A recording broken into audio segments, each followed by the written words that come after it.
Hi, this is Gary with MACMOST.com. Today, let me show you how to turn your iPhone into a musical instrument using GarageBand.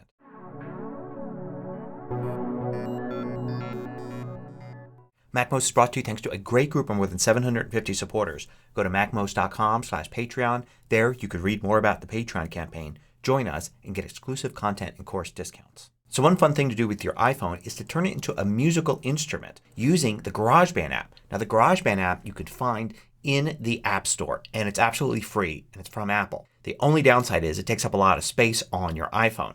Besides that, just get it and then you can use GarageBand for all sorts of things like editing audio, recording your voice, recording from a guitar or a MIDI instrument.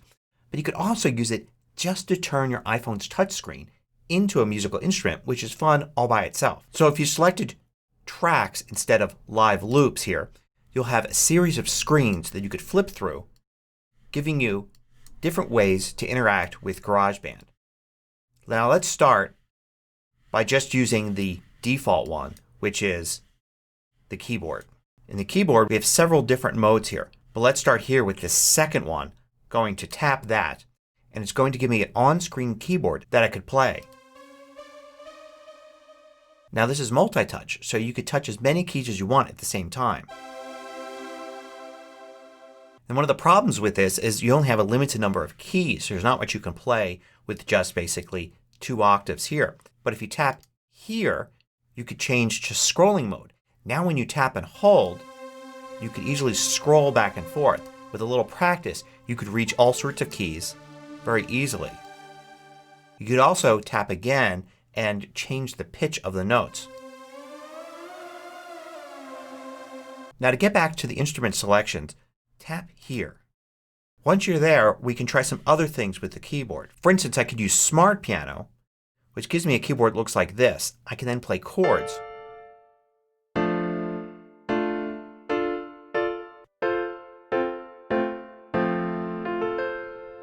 And I can also switch between this and the regular keyboard by tapping there. Going back again, there's also more sounds here. So for instance, if I wanted to sound like a classic rock organ right there. So as you can hear, the quality of the instrument sounds is pretty good. So you can connect your iPhone through the lightning port or audio output to a set of speakers or something else to boost the volume, and they really hold up. Now let's look at some of the other instruments. Here we've got drums. And you have several different ways to play the drums. To play drums on the screen you want to use the acoustic drums here. And then it gives you a drum set and all you need to do is tap it to play. And you could tap multiple things at the same time.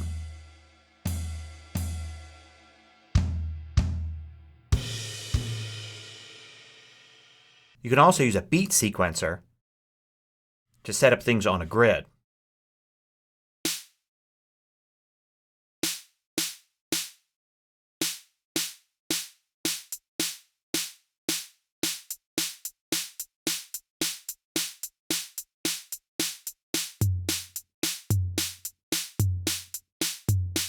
And you can use more sounds to set up a different drum kit.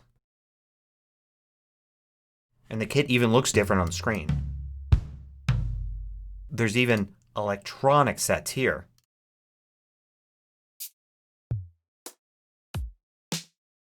And this is just a series of buttons that you could tap. So let's flip through these some more and see some of the other instruments that we could simulate. We've got guitar here, and guitar can be played a few different ways. You have a smart guitar.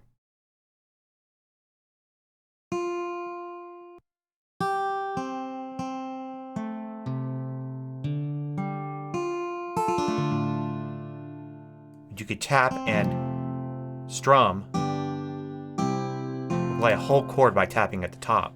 You also have notes, and here you could tap to play an individual note, and you could even bend. And if you tap more sounds you can pick different guitars.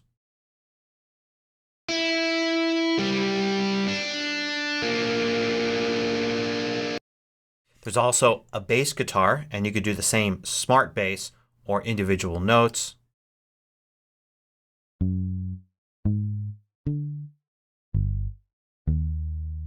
And there are a few other instruments as well that work similar to the guitar and the bass. So you could go here to strings, for instance, and play string instruments.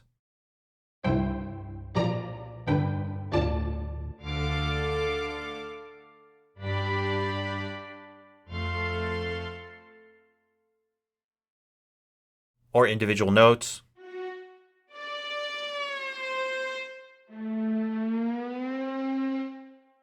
We saw there was one here called World, and this allows you to play a few different world instruments.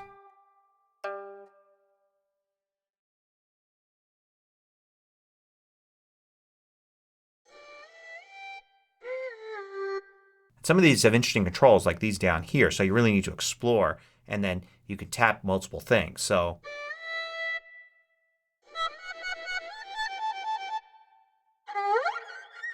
of course the idea in GarageBand is that you can record yourself doing this and set up different tracks and all. That's a whole different set of skills, and you don't need to do that to enjoy just using your iPhone as an instrument. If you're musically inclined and don't happen to have an instrument with you but want to play around with some music, you can use this. And if you turn up the volume enough or connect it to an external speaker or something, you can actually play along live with other musicians.